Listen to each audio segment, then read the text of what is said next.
Hola profe, buen día. Este es mi video sobre la unidad 8 y voy a empezar hablando sobre lo que son los créditos en moneda. Bueno, según la RT 59, los créditos en moneda son activos que representan derechos contra terceros para recibir sumas de efectivo, equivalentes de efectivo o cancelar obligaciones con entrega de efectivo. Surgen por ventas a créditos, préstamos otorgados, documentos a cobrar, entre otros.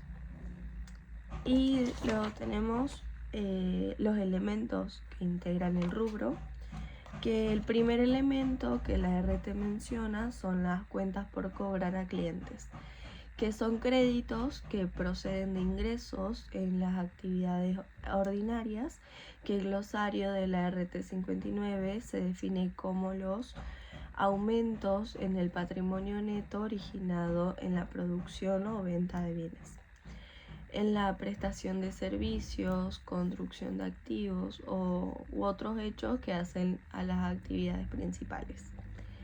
Y también incluyen en las cuentas por cobrar, proceden de otorgar un derecho incondicional de cobro, porque están respaldadas por facturas o documentos similares. El segundo elemento son los derechos de facturar a clientes, que son activos representativos de derechos no contingentes, es decir, son emergentes de cumplimiento de obligaciones por parte de la empresa. Es decir, son derechos surgidos por bienes entregados o servicios ya prestados, pero que todavía no fueron cobrados o igual el ingreso ya se generó. El tercer elemento son otros créditos en moneda, que son derechos de cobro que no provienen directamente de ventas habituales, como ser los préstamos otorgados, créditos fiscales, intereses a cobrar. El cuarto elemento es la previsión por desvalorización de créditos o previsión para cuentas de cobro dudoso, que son correcciones a la medición de créditos originadas en pérdida por desvalorización, generadas por incobrables y otras causas. Va a actuar como una cuenta regularizadora del activo que va a disminuir el valor de los créditos cuando no sabemos si nos van a pagar. Y por último tenemos el derecho de reembolso, que son derechos que posee la entidad para recuperar importes de terceros relacionadas con pasivos o reconocidos, como por ejemplo una aseguradora. Bien, luego tenemos qué efecto va a tener la inflación sobre estos créditos, que la RT 59 clasifica este rubro como una partida monetaria.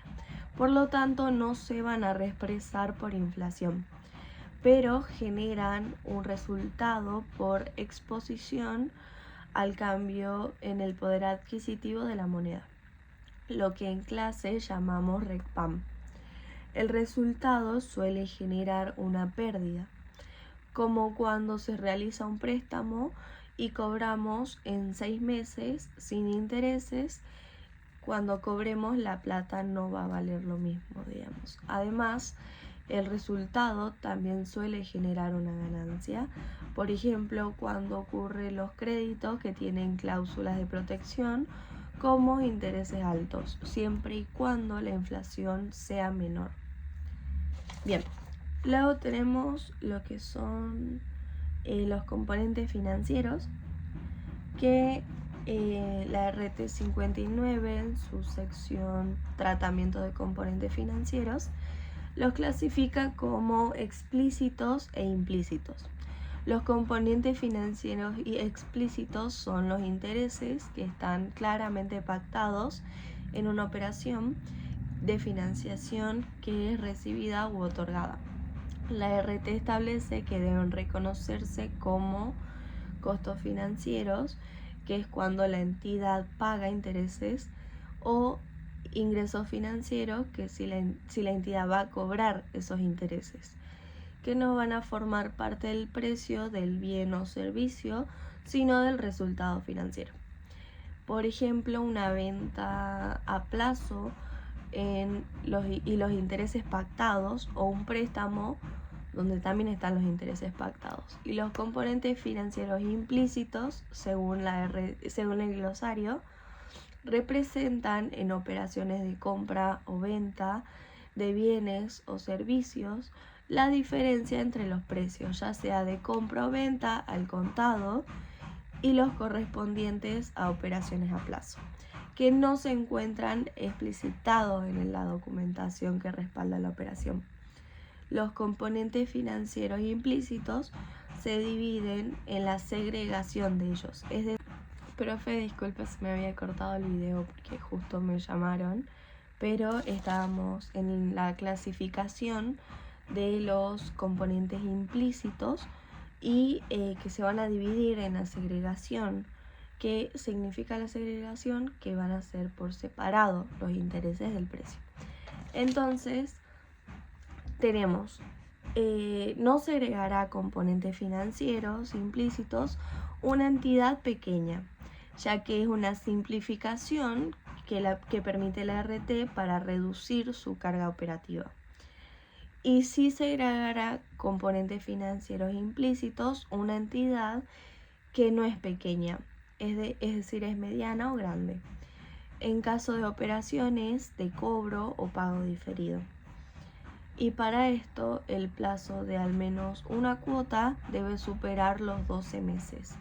Y aunque el plazo sea menor, las condiciones no reflejan valores normales de mercado. El objetivo es mostrar el verdadero valor contado que tiene la operación. La RT indica dos formas de segregar componentes implícitos.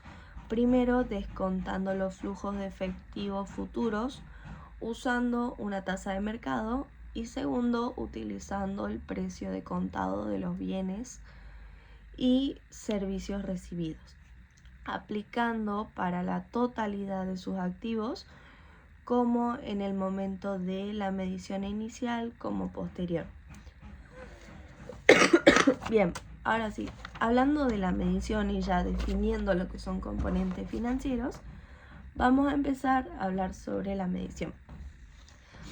En la medición inicial, cuando se traten de créditos originados en operaciones ordinarias, como ventas de bienes, prestaciones o de servicios, la RT 59 establece que dependen de si existen componentes financieros, como los componentes financieros explícitos o sin segregación de componentes financieros implícitos, o con segregación de componentes financieros implícitos. Cuando se trate de créditos originados en transacciones financieras, es decir, por préstamos u operaciones financieras, se miden por el valor entregado más los gastos incrementarios. Cuando la entidad es pequeña, la tasa pactada es similar a la del mercado o el plazo no supera 12 meses. Y en los demás casos, al valor descontado de los flujos futuros, utilizando la tasa de mercado. Si se trata de otros créditos, se aplican los mismos criterios de medición como de los créditos en operaciones ordinarias. Ahora, si se trata de créditos entre partes relacionadas, permite hacer alternativas de medición como, según las condiciones pactadas, al valor descontado, si se segregan componentes implícitos, o al valor descontado de flujos futuros. Y por último, ¿cómo vamos a medir los derechos de reembolso? Bueno, la RT mide por el menor entre el pasivo reconocido o el importe que se espera recuperar. Y la medición posterior, es decir, al cierre,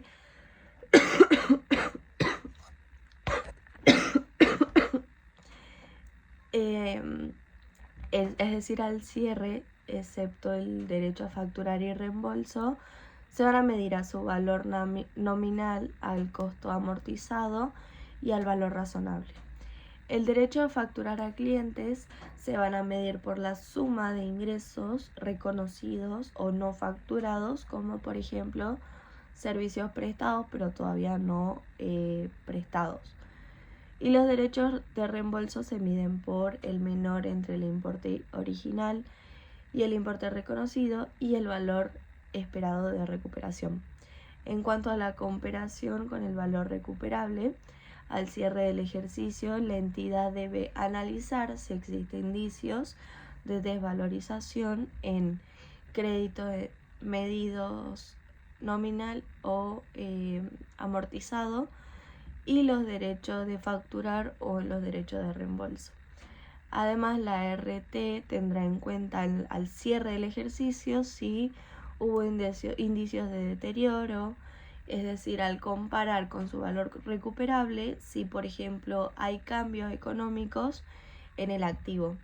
Y segundo, debe considerar las pérdidas por desvalorización, que van a surgir cuando el valor contable supera el valor recuperable y se calcula con la diferencia de valor descontado de flujos esperados, también considerando posibilidades de cobro, mora o tasas de interés correspondientes.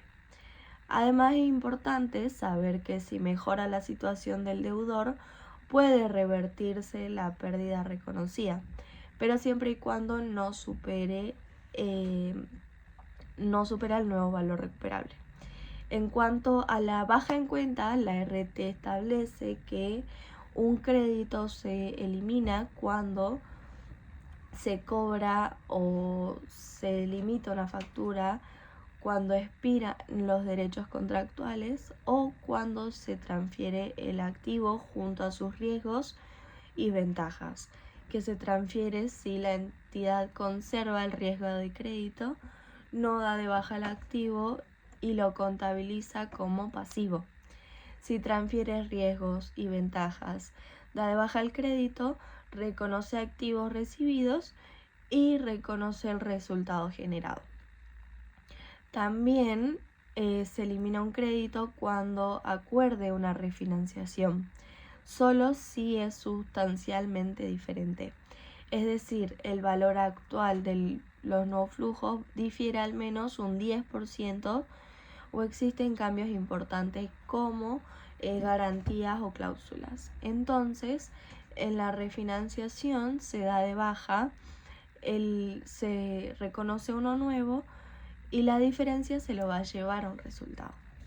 Bien, entonces ahora vamos a definir lo que son los saldos en moneda extranjera. Bien, la RT establece que toda transacción o saldo en moneda extranjera debe convertirse a moneda argentina. En el caso de rubro créditos, afecta a, por ejemplo, cuentas a cobrar en dólares, documentos a cobrar en dólares, préstamos otorgados en moneda extranjera, y la norma indica dos pasos. Primero, si reconoce el crédito y se determinó cuánto vale, y segundo, se debe convertir a moneda argentina. Para las transacciones y saldos, que va a ser este tipo de cambio entre el inicio y el cierre, se producen diferencias de cambio, que pueden ser costos financieros e ingresos financieros. En caso de los créditos, generalmente producen un ingreso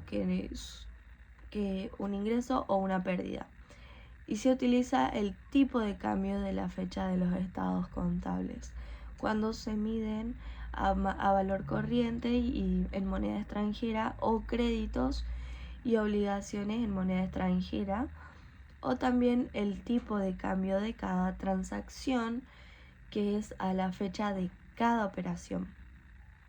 Bien, y por último vamos a definir, ya definimos lo que es una previsión, pero ahora lo vamos a ver desde otros puntos de vista de otros autores.